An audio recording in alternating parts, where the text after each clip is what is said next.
Pacto de Regência Espiritual. Como contratar um espírito para governar o seu ano.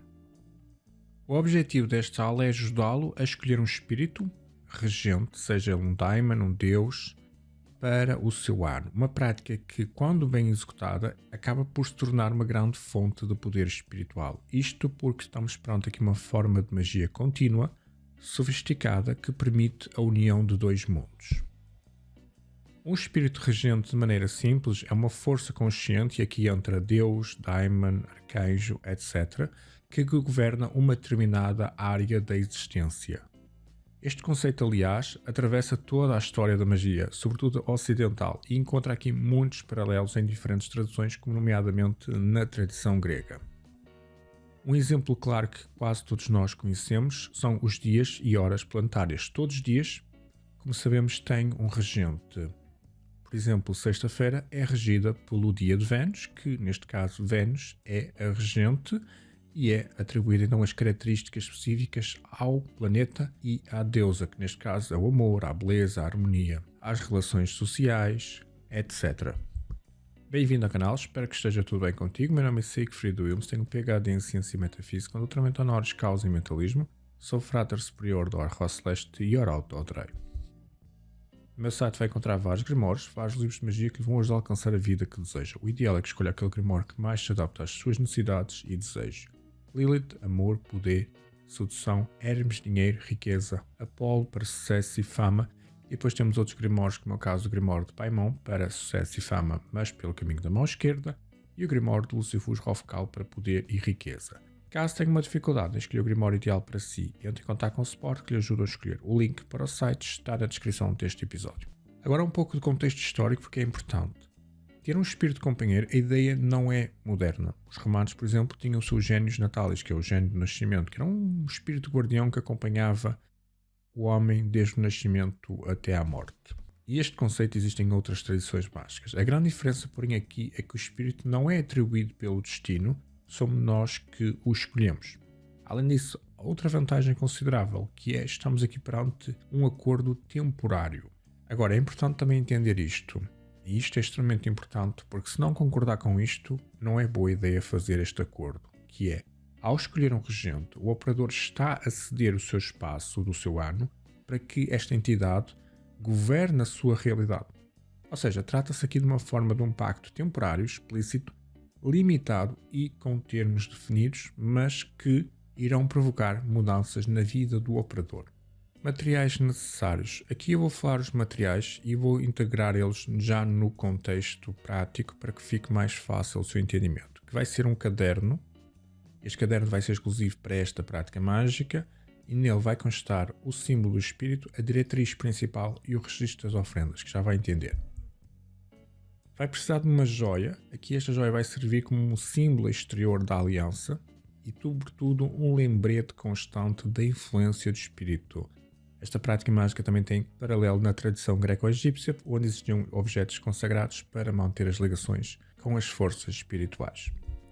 E depois aqui uma das partes mais importantes, que é um método coerente de ofrendas. Vai precisar de fazer ofrendas ao espírito e para isso precisa ter um método coerente com a força do espírito. Se possui algum dos meus grimórios, eu recomendo que use essas ofrendas como modelo. Se não tem, escolha um espírito com o qual tenha um método de invocação e um método de ofrenda. Passo 1. Como eu disse, escolha um espírito que vai reger o seu ano. Deve ser um ao qual tenha informações suficientes, um método de ofrenda e um método de invocação do espírito. Passo 2. Na primeira parte do caderno, desenhe o símbolo do espírito. Caso não tenha um símbolo específico, desenhe elementos associados a eles, assim como a sua imagem. Por exemplo, se escolhermos Hermes, use a sua imagem tradicional. Se escolher outro espírito, por exemplo, um espírito Ars Aguetia, utilize o seu sigilo ou o seu selo. Este princípio aplica-se literalmente a qualquer espírito que queira trabalhar. Coloca no livro a representação visual do espírito que vai funcionar como a âncora da sua presença. Passo 3. A diretriz principal é aquilo que o espírito deve fazer por si e em troca o que ele vai receber por essa ajuda. A diretriz principal é uma espécie de comando, porém ela não deve ser demasiado rígida. Ela deve ser suficientemente flexível para que o espírito tenha liberdade suficiente na sua vida para lhe ajudar a obter aquilo que deseja. O ideal é oferecer 12 oferendas, uma para cada mês, declarando logo aquilo que as vai fazer. No livro vai ter que colocar as datas das 12 oferendas. Se existir algo que não quer que o Espírito faça na sua vida, deve deixar claro isso. Inclua sempre aquelas ordens ou aquelas restrições, coisas que o Espírito não deve fazer, limitações claras da sua atuação. Isto é muito mais importante do que imagina, porque muitas vezes, se não fizermos estas limitações, os resultados serão bons demais, ou seja, traz problemas graves. Existe um caso muito famoso dentro de um clube de magia que eu pertenço, em que a pessoa fez uma operação deste género e a questão foi que ela não incluiu as limitações. Ou seja, deixou o espírito andar na sua vida à vontade. O resultado foi completamente devastador, porque ela recebeu o reino que ela queria, mas depois não aguentou o peso, não aguentou com todas as responsabilidades que advinham daquele seu pedido. O espírito deu-lhe aquilo que ela queria, mas do caminho mais rápido. E nem sempre o caminho mais rápido é aquele caminho que nos vai realmente ajudar. Soltar um espírito na nossa vida, ou seja, sem dar umas restrições, é como brincar com nitroglicerina. Passo 4. Faça o ritual de invocação do espírito, segundo o método que domina. Precisa de conjurar o espírito e comunicar-lhe o que procura, ou seja, assistência. E que durante os próximos 12 meses quer ter o espírito como aliado e em troca lhe vai oferecer as 12 oferendas nas datas acordadas. E comunique tudo aquilo que escreveu no seu caderno. Precisa dizer tudo isso ao espírito. Esta é a frase-chave para toda a operação que precisa de a dizer. Ao dizer ela, vai conseguir vincular o espírito à sua vida. Poderá fazer algumas alterações a ela sim, contudo eu não recomendo. Passo 5. Diga ao espírito que o caderno é a representação física do compromisso. A joia deve então ser colocada neste momento no altar e mencionada como um símbolo do acordo, o símbolo que o operador vai utilizar.